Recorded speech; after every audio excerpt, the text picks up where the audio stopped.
Right, మనం ఒకసారి phone ద్వారా మాట్లాడదాం. మీతో మళ్ళీ మాట్లాడతాను నేను. మనతోటి అందుబాటులో ఉన్నారు సీనియర్ జర్నలిస్ట్ అక్షర్ సత్యం గారు, ఆయనతో మాట్లాడదాం. అక్షర్ సత్యం గారు నమస్తే అండి.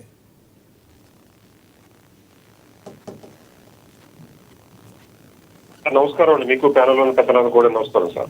రైట్, అక్షర్ సత్యం గారు ఎలా చూడాలంటారు? నిన్నటి నుంచే జరిగిన సినారియో మొత్తాన్ని కోర్టుకి ఎట్లా ఎట్టికేలకు కొన్ని సంవత్సరాల తర్వాత జగన్మోహన్ రెడ్డి గారు వెళ్ళారు, ఆ తర్వాత జరిగిన సినారియో మొత్తాన్ని ఎలా చూడాలంటారు?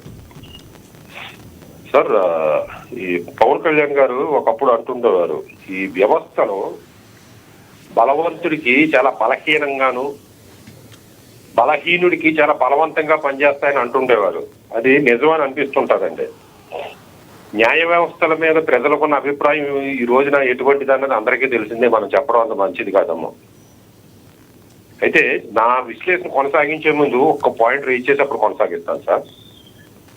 దేవుడు జగన్మోహన్ రెడ్డి గారు అధికారంలోకి వచ్చిన దేవుడు స్క్రిప్ట్ బలే రాస్తాడంటారు కదా, కర్మ చాలా బలమైందండి.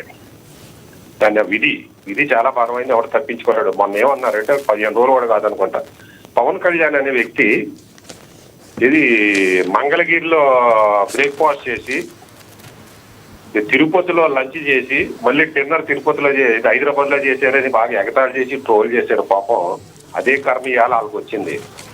ఏంటిది, జగన్మోహన్ రెడ్డి గారు ఏమో బ్రేక్ఫాస్ట్ మంగళగిరి తాడేపల్లిలో చేసి, లంచ్ తెలంగాణలో చేసి, డిన్నర్ బెంగళూరులో చేశారు, కర్ణాటకలో చేశారు.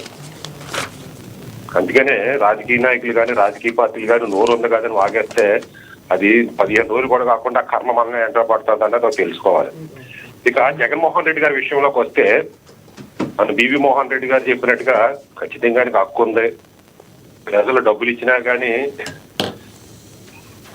రారు. నిజంగా జగన్మోహన్ రెడ్డి గారు చేసింది తప్పు, ఒక ఆర్థిక నేరస్తుడు అనే ఆరోపణలు ఉన్న వ్యక్తికి మనం సమర్థిస్తే మనం ఏం సందేశం ఇస్తాం అనే వివేకం ఉన్న వాళ్ళు అయితే రారు. వాళ్ళే వస్తున్నారంటే ప్రజలకు పట్టింపు లేదు. ఇది ఆర్థిక నేరస్తుడు అయితే మాకేంటి, లక్షల కోట్లు తినేస్తే మాకేంటి, 15 సంవత్సరాలు బెయిల్ మీద ఉంటే మాకేంటి, లేదా 6 సంవత్సరాల నుంచి కోర్టుకి వెళ్ళకపోతే మాకేంటి, మేము మా నాయకుడిని సమర్థించుకుంటాం. అది ఏ పార్టీ అయినా ఇదే పరిస్థితి చంద్రబాబు నాయుడు గారికి వచ్చినా చంద్రబాబు నాయుడు గారికి అట్లాగే చేశారు. రాజమండ్రి నుంచి వెళ్ళేటప్పుడు రాజమండ్రి నుంచి అది చంద్రబాబు నాయుడు గారి ఇంటికి వెళ్ళడానికి 12 గంటలు 14 గంటలు పట్టింది. ప్రజల్లో మార్పు లేని దానికి, న్యాయ వ్యవస్థలో మార్పు లేని దానికి మనం చెప్పుకుంటే ఎంత చెప్పుకున్నా కానీ నోరు నొప్పి కానీ ఉపయోగం ఏముంది సార్? ఇప్పుడు చట్టాలు, నా వాయిస్ వినిపిస్తుంది కదండి?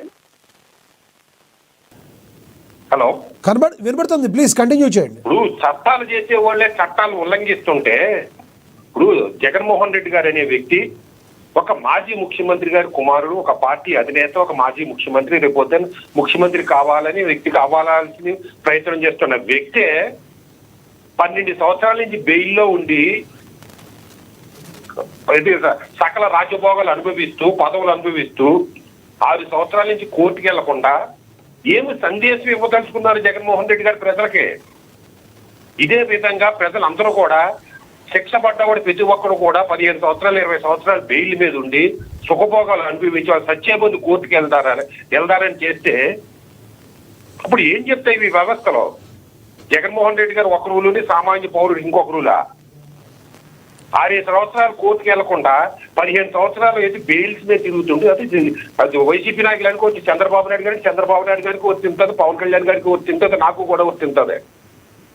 ఇక్కడ ప్రభుత్వ వ్యవస్థలు, సెంట్రల్ గవర్నమెంట్ అవ్వచ్చు, ఏదైనా కావచ్చు, రాజ్యాంగ వ్యవస్థలు ఏం చేయాలంటే 15 సంవత్సరాలు మీరు బెయిల్ ఇచ్చినప్పుడు కేసులు క్యాన్సిల్ చేసేయండి, క్లీన్ చిట్ ఇవ్వండి. అది జగన్మోహన్ రెడ్డి గారు కానీ, చంద్రబాబు నాయుడు గారు కానీ, మీరు కానీ, నేను కానీ, లేదా బెయిల్స్ క్యాన్సిల్ చేయండి.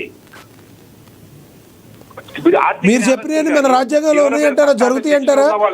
మీరు చెప్పినవి మన రాజ్యాంగంలో ఉన్నాయా, జరుగుతాయి అంటారా? అవన్నీ మళ్ళీ మనం మాట్లాడుకోవటమేనా? మరి జరగనప్పుడు ఎందుకు సార్ మన టైం వేస్ట్ డిబేట్లు ఇవన్నీ?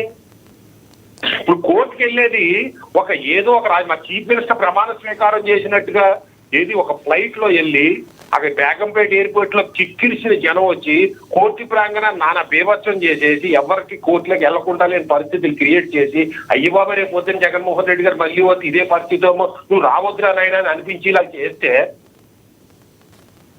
దేనికోసం ఈ వ్యవస్థలో ఇప్పుడు దీన్ని చెయ్యాలంటే ఏం సో చేయాలి? ఓకే జరిగింది, అక్షర్ సత్య గారు జరిగింది. ఇప్పుడు వైసీపీ అనుకున్నట్టుగానే నెక్స్ట్ వర్చువల్లో రండి, మీరు మాత్రం కోర్టు గుప్పుల్లో రావద్దని కోర్టు చెప్పే అవకాశం ఉందంటారా? అదే కదండి వాళ్ళ ఇంటెన్షన్. ఓకే, వాళ్ళ ఇంటెన్షన్ ఏదైనా కోర్టు అలా చెప్పుద్ది అంటారా? వాళ్ళు చెప్పినట్టే వాళ్ళు వేసిన పాచిక పారుద్ది అనుకుంటున్నారా మీరు? సార్ కోర్టు ఎలా చెప్తుంది అనేది మనం అంటే అది కంటెంప్ట్ ఆఫ్ కోర్టుకి మళ్ళీ మిమ్మల్ని నా మీద ఏంటిది కేసు పెడతారు వాళ్ళు. ఇప్పుడు కోర్టుకి 1 hour టైం ఇచ్చారంటే తప్పు కాదంటే ఎవడని చెప్తాడు సార్?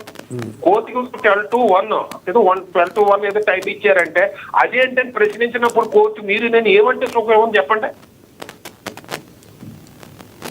12 సంవత్సరాల నుంచి బెయిల్స్ లో ఉంటూ చీఫ్ మినిస్టర్ పోస్టులు రాజ్యాంగబద్ధమైన పదవులను అనుభవిస్తూ చంద్రబాబు నాయుడు కూడా వచ్చేస్తారు సార్. మోహన్ రెడ్డి గారు మీరే బాధపడకండి, ఎవరికైనా సరే ఒక 30 సంవత్సరాల తర్వాత తీర్పులు వచ్చిన తర్వాత ఆ శిక్ష కన్ఫర్మ్ అయితే మాత్రం సుఖమేటండి. మీరు పదవులను అనిపించేశారు, మీరు రాజభోగం అంతా అనిపించేశారు.